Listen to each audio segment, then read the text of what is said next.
Hello, GKW Music here, and today we are going to be talking about starting a third, fourth, and fifth grade trumpet player and establishing a good embouchure from the very beginning. Naturally, when I start any instrument, whether if it's a flute on the head joint, the clarinet, taking the barrel on the mouthpiece and, producing a decent sound. One of the factors when I steer somebody towards the trumpet will be if they could make a good buzz on there with their mouth, just with their lips, and then adding the mouthpiece. That's the first component.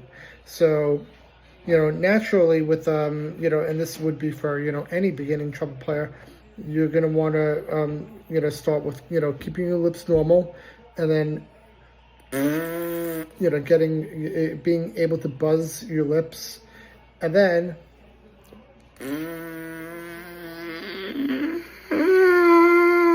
and you're not going to move your lips at all. You're not going to pivot your embouchure up so it could act like a slingshot, and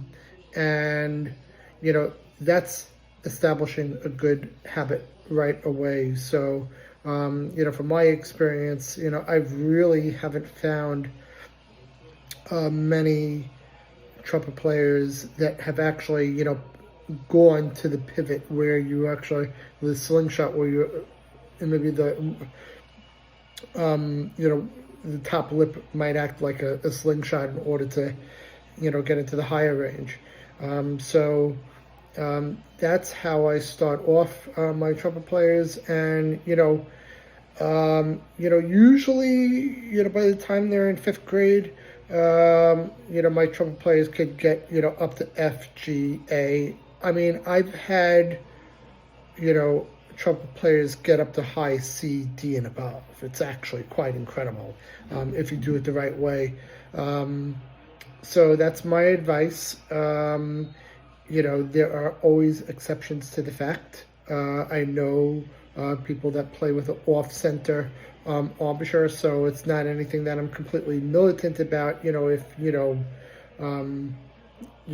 other, trumpet players, but for as far as my brass players, that's how I go forth with starting them.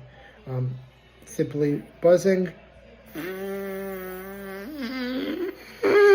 and then adding the embouchure, adding the mouthpiece, and then segue into producing a sound on the trumpet.